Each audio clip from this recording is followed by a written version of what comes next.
ॐ नमो वज्रायाणम्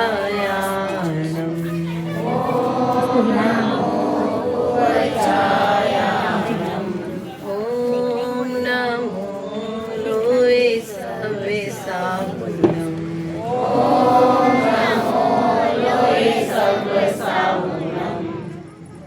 मेरे पवित्र मन में गुरुदेव आओ, मैं शास्त्र वाचन करूं, प्रतिभा जगाओ।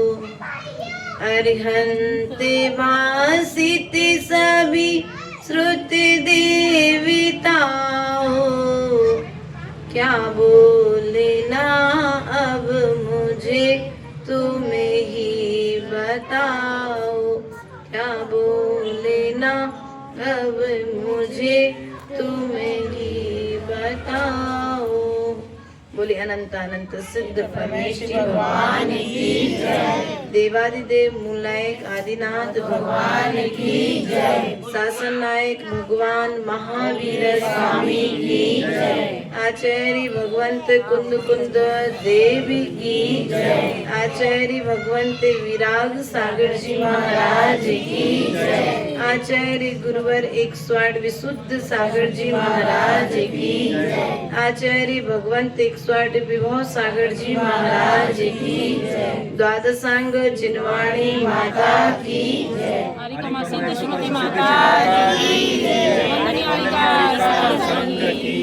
प्रिय बंधुओं, अपने सम्यक दर्शन को निर्मल करते हुए दर्शन विशुद्धि भावना के माध्यम से हम सभी ने यहाँ पर सम्यक दर्शन के विषय में दर्शन विशुद्ध भावना के माध्यम से 16 कारण भावनाओं को समझने का प्रयास कर रहे हैं। अर्थात 16 तावों पर अपने आप को तपा करके वह तीर्थंकर प्रकृति जो पूज्य पुरुषों ने बांधी, इन भावनाओं को भा करके तो हम मनुष्य भी तीर्थंकर नहीं बनेंगे, लेकिन कम से कम मोक्ष तो चले जाएंगे। क्या हम तीर्थंकर बने या ना बने, लेकिन इन भावनाओं को भाने से हमारे कर्मों का क्षय तो निरंतर होगा ही होगा। इसी क्रम को आगे बढ़ाते हुए आज दूसरी भावना में प्रवेश करते हैं और दूसरी भावना के माध्यम से आचार्य भगवंत यहाँ पर विनय संपन्नता अर्थात जो विनय से सहत है, ऐसी विनय संपन्नता दूसरी भावना में क्या कह रहे हैं, उन भावों को समझने का प्रयास और पुरुषार्थ करेंगे। शास्त्र ज्ञान में ज्ञानी जन में आदर भाव धरो, त्यागी और विरागी जन में गुण सत्कार करूं, विनय मोक्ष का द्वार कहाए, अतः विनय गुण दो, परम पूज्य राधे हमारे विनय संपदा दो। क्या कहा? शास्त्र ज्ञान में ज्ञानी जन में, शास्त्रों में क्या कहा? शास्त्रों में और शास्त्रों का पालन करने वाले ज्ञानी जनों की मैं क्या करूं? बोलो तो, क्या करना है? करते हैं, बोलो करते हैं। हमें ज्ञान हमारे लिए विनय के लिए मिला था, लेकिन हमने उस ज्ञान का अहंकार कर लिया। क्या? ज्ञान का अहंकार। इसलिए छत्र चूड़ामणि ग्रंथ में आचार्य भगवंतों ने लिखा है कि ज्ञान भी पात्र को देना चाहिए। यदि अपात्र के लिए ज्ञान दे दिया जाए तो रणभूमि में जैसे योद्धा अपने शत्रु के हाथ में तलवार दे करके अपने हार की संभावनाएं बढ़ा लेता है, उसी तरह से अज्ञानी को दिया गया ज्ञान हमारे लिए पाप बंध का कारण है। अर्थात कुपात्र को दिया गया ज्ञान कुत्ते को पिलाए गए घी के समान। गलत तो नहीं कहा? इसलिए ज्ञान की विनय करना है, ज्ञानी की विनय करना है। लेकिन ज्ञान कौन सा? सम्यक ज्ञान। कौन सा ज्ञान? सम्यक ज्ञान, सच्चा ज्ञान, जो हमारी आत्मा का भेद विज्ञान बता दे। वह ज्ञान जो पर द्रव्यों से हमारे लिए उनकी व्यवस्थाओं का ज्ञान करा दे, वह ज्ञान मेरे स्वरूप का मुझे आचरण कराने की प्रेरणा दे दे, वह ज्ञान। ज्ञान तो एक इंद्री के पास में भी है, ज्ञान 2 इंद्री के पास में भी है, 3 इंद्री के पास में भी है, 4 इंद्री के पास में भी है। लेकिन उस ज्ञान से उनका प्रयोग, बोलो, वे उस ज्ञान का प्रयोग किस दिशा में किस प्रकार से कर पाएंगे? क्या मति ज्ञान और श्रुति ज्ञान तो है, लेकिन उपयोग हमारे पास ज्ञान है। जैसे भोजन की थाली सामने आते ही आप पथ्य और अपथ्य का ध्यान रखते हो कि नहीं रखते? अगर आपको डायबिटीज है या किसी को बीपी की प्रॉब्लम है तो क्या करते आप लोग? परहेज करते हो। भैया डायबिटीज बढ़ी हुई है, शुगर, अब ये रसगुल्ले हटा दो। बीपी बढ़ा हुआ है, नमक कम कर दो या नमक लेना बंद कर दो कुछ दिन के लिए, समस्या सॉल्व। लेकिन हमारे पास क्या है? जिस प्रकार से तुम भोजन की सामग्री में पथ्य और अपथ्य का विवेक रखते हो, उसी प्रकार से ज्ञान की ग्रहण में भी तुम्हें विवेक रखना आवश्यक है कि हमें कौन सा ज्ञान ग्रहण करने योग्य है और कौन सा ज्ञान ग्रहण करने योग्य नहीं। जो ज्ञान तुम्हें तुम्हारी आत्मा से मिला दे वह ज्ञान सम्यक ज्ञान है। जो तुम्हें तुम्हारी अनुभूति करा दे वह ज्ञान सम्यक ज्ञान है। जो तुम्हें पर से मिला रहा है और पर से मिलने की प्रेरणा दे रहा है, वो सम्यक ज्ञान ना तो 3 काल में था और ना 3 काल में होगा। कपास देखी आप लोगों ने? रुई पानी भी ग्रहण करती है और रुई घी भी ग्रहण करती है। क्या? रुई पानी भी ग्रहण करती है और वही रुई घी भी ग्रहण करती है, लेकिन पानी को ग्रहण करती है तो नीचे चली जाती है और घी को ग्रहण करती है तो प्रकाश को प्रदान करती है। इसीलिए यदि हमारी आत्मा सम्यक ज्ञान को ग्रहण करेगी तो पर को केवल ज्ञान का प्रकाश प्रदान करेगी और मिथ्या ज्ञान को ग्रहण करेगी तो निश्चित ही वह नीचे डूबने वाली है। इसलिए प्रिय बंधुओं, ज्ञानी क्या कहा यहाँ पर? शास्त्र ज्ञान में ज्ञानी जन में आदर भाव। अरे बड़े ज्ञानी हो तुम तो, क्या बड़े ज्ञानी हो, तुम क्या करते? ज्ञानी जनों का अपमान कर देते कि नहीं करते? शब्दों के माध्यम से? नहीं, ऐसा नहीं करना। कभी ना तो ज्ञानी की अभिनय करना और ना कभी ज्ञान के उपकरणों की अभिनय करना। गुस्से में आकर के शास्त्र फेंक देना, शास्त्र फाड़ देना, शब्द जिनमें लिखे हों ऐसे पेपर, न्यूज़पेपर आदि का भी अभिनय, उन पर बैठ जाना, उनसे विष्ठा साफ कर देना, क्या है ये? ज्ञान की अभिनय है। क्या है ये? ज्ञान, अब तुम केवल ज्ञान चाहते हो तो पहले ज्ञान के उपकरणों की विनय करो। शास्त्र प्रथम साधन है ज्ञान का, है कि नहीं है? बहुमान करो शास्त्रों का। ज्ञानी जन कौन है? ज्ञानी बोलो।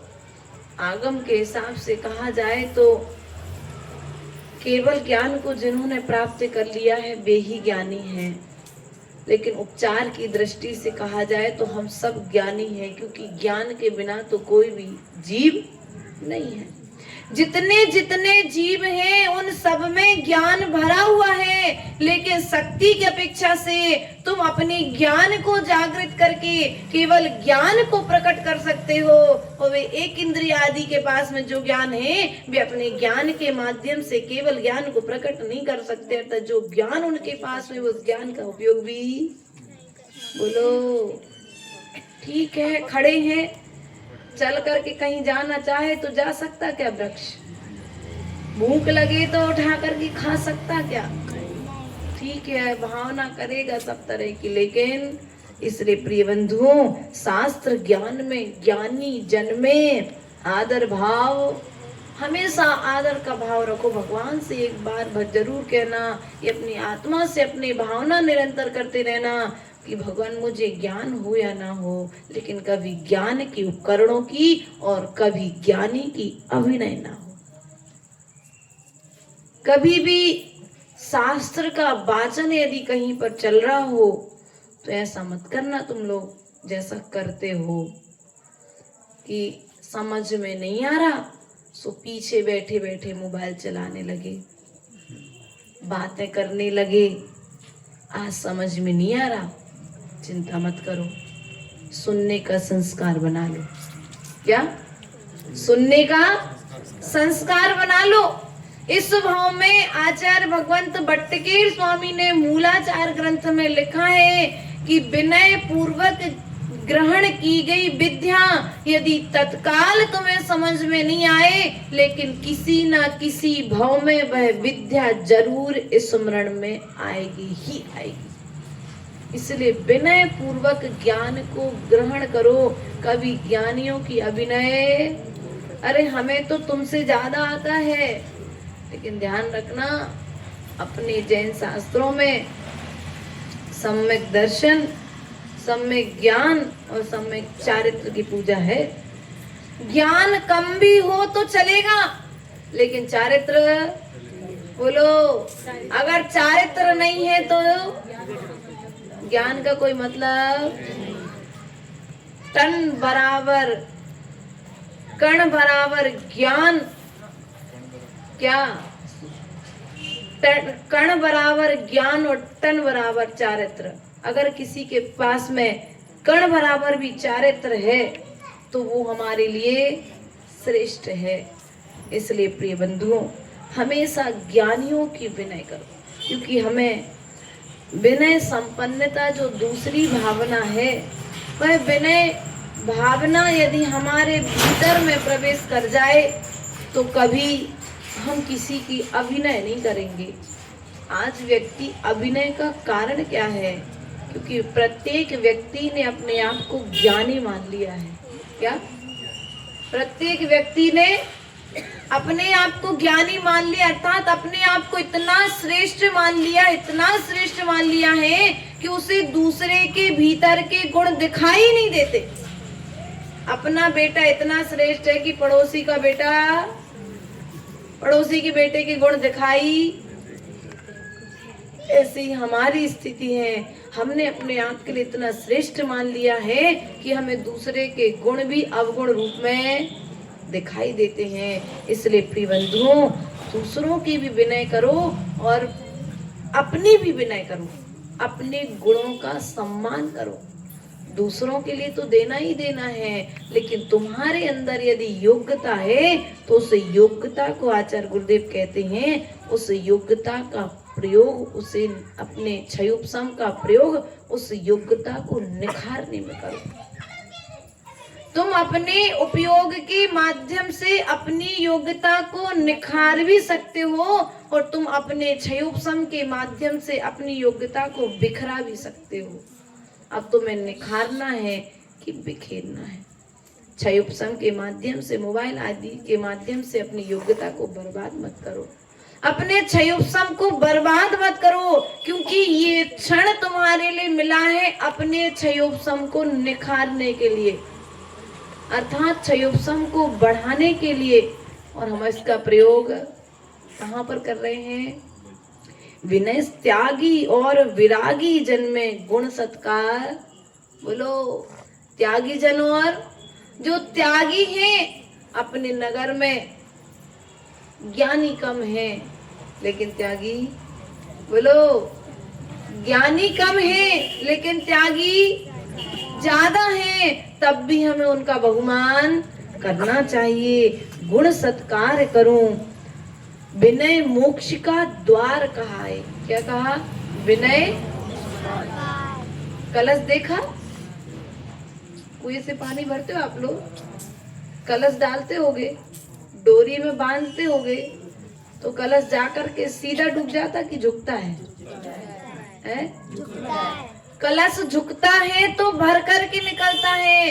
ऐसी यदि हम भरना चाहते हैं तो हमें पहले महापुरुषों के चरणों में झुकना पड़ेगा, ज्ञानियों के चरणों में झुकना पड़ेगा, क्योंकि हमें ज्ञान को प्राप्त करना है। और कौन सा ज्ञान चाहिए? वो ज्ञान नहीं चाहिए जो ज्ञान संसार को बढ़ाए, हमें तो वह ज्ञान चाहिए जो हमारे आत्मा के गुणों को बढ़ा दे। परम पूज्य आराध्य हमारे विनय संपदा दो। हे भगवान, अब हम आपसे कुछ भी नहीं चाहते, हमें विनय रूपी संपत्ति दे दो, क्योंकि आज तक हमारे पास में सब कुछ है, लेकिन विनय, यदि विनय नहीं है तो सब कुछ बेकार है। कितना भी सुंदर, कितनी भी सुंदर रूपवान बहू हो, कितना भी बड़ा धनवान हो, लेकिन यदि प्रेम से बोल करके नहीं जानता तो लोग उससे व्यवहार, वाणी में विनय होना चाहिए। क्या? वाणी में विनय होना चाहिए। यदि विनय नहीं है तो तुम्हारे रूप का कोई देखने वाला भी, अर्थात आचार्य भगवान कहते हैं, हाथों की शोभा कंगन से हो, माथे की शोभा बिंदी से मानते हो, लेकिन तुम्हारी वाणी की शोभा तुम्हारी विनय से है, तुम्हारे विचारों से है, तुम्हारी वाणी की शोभा तुम्हारे शब्दों से है। तुम किस तरह के शब्दों का वाचन कर रहे हो, किस तरह के शब्दों का प्रयोग कर रहे हो, क्योंकि आचार्य गुरुदेव कहते हैं तुम्हारे वचन तुम्हारे माता पिता का परिचय देते हैं। क्या? तुम्हारे वचन तुम्हारे माता पिता का परिचय देते हैं, तुम्हारे वचन तुम्हारे गुरुजनों का परिचय देते हैं, तुम्हारे वचन तुम्हारे प्रभु का परिचय देते हैं। इसलिए बोलने के पहले एक बार विचार कर लो कि हमारे वचनों के माध्यम से किसी की अविनय ना हो जाए। मानसिक विनय, वाचनिक विनय और कायिक विनय। कितने प्रकार की होती विनय? मानसिक विनय, वाचनिक विनय और कायिक विनय। मन से भी कभी किसी का बुरा विचार नहीं करना। क्या? मन से भी कभी किसी का बुरा विचार, वचनों के माध्यम से बुरा बोलना नहीं, और काय के माध्यम से चेष्टा। अब विनय कैसे करोगे? काय से विनय कैसे करोगे बच्चों? काय से विनय कैसे करोगे? भगवान के चरणों में आए, हाथ जोड़ लिए, मस्तक झुका लिया, हो गई विनय। क्या? हाथ जोड़ लिए, मस्तक झुका लिया, मुख से नहीं बोला, ये हो गई काय से विनय। वचनों से बोल दिया नमोस्तु भगवान, क्या हो गई? वचन की विनय हो गई। और मन में विचार आया, सो बढ़िया आराम से वहीं से बैठ करके नमस्कार बोलो। मन में ना प्रभु सामने है ना गुरु सामने है, लेकिन जहाँ खड़े थे, जहाँ बैठे थे, वहीं बैठे बैठे तुमने संवेद से करके पार्श्वनाथ को नमोस्तु कर लिया। यहीं बैठे तुमने गिरनार जी के नेमिनाथ को नमोस्तु कर लिया। ये हो गई मानसिक विनय। अब प्रत्यक्ष विनय और परोक्ष विनय। विनय के कितने भेद? दो। प्रत्यक्ष विनय और प्रत्यक्ष विनय गुरुजनों के सामने रहने पर तो हम उनकी विनय करते हैं, लेकिन गुरुजन सामने यदि हमारे नहीं है तब भी हम उनकी विनय, बोलो, गुरु हमारे सामने नहीं है लेकिन फिर भी रोज अर्घ, बोलो, रोज नमोस्तु करते कि नहीं करते कि भगवान आप जहाँ पर भी हैं, कुंद कुंद स्वामी स्वर्ग में है, भले आज वर्तमान में देव हैं, लेकिन फिर भी हम आपके उस चारित्र को यहीं से नमस्कार। ये हो गए परोक्ष विनय। हमारे पास गुरु नहीं है अभी नौगामा में पास में, लेकिन फिर भी त्रैकालिक देव वंदना के समय गुरुजनों को नमस्कार। बोलो, अभी गुरु हमारे सामने नहीं है लेकिन फिर भी गुरु को नमस्कार करने का भाव जो भीतर में उत्पन्न हो रहा है, यह है परोक्ष की विनय। वरना ऐसे लोग होते हैं कि सामने रहे सो विनय और जैसे ही अलग हुए सो फिर विनय। इसलिए सामने प्रत्यक्ष विनय, गुरुजन जब हमारे सामने आ जाए तो गुरुजन आए तो खड़े हो जाना, उनके लिए उचित आसन प्रदान करना, उनके लिए रहने के लिए बसतिका आदि प्रदान करना, उनके योग, उनकी साधना के योग साधन जुटा देना, यही तो श्रावक के द्वारा की गई साधुओं की विनय है। और कुछ नहीं चाहिए साधु को। क्या चाहिए तुमसे भैया? पैसा, मकान, कोई टीवी, गाड़ी नहीं चाहिए साधु को। साधु को क्या चाहिए तुमसे?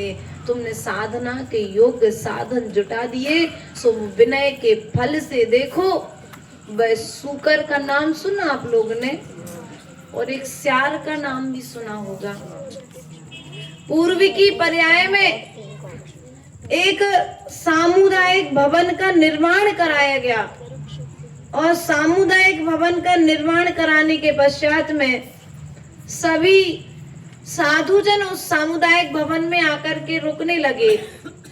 लेकिन एक के मन में विचार आया कि नहीं, अब मैं दिगंबर मुनिराजों को इस भवन में रुकने नहीं दूंगा। ऐसा करते करते दोनों का मरण हो गया।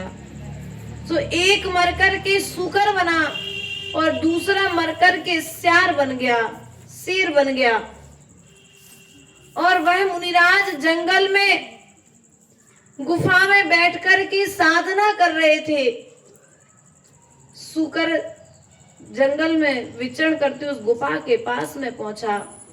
उसे जाति स्मरण हो आया कि मैं सूकर क्यों बना,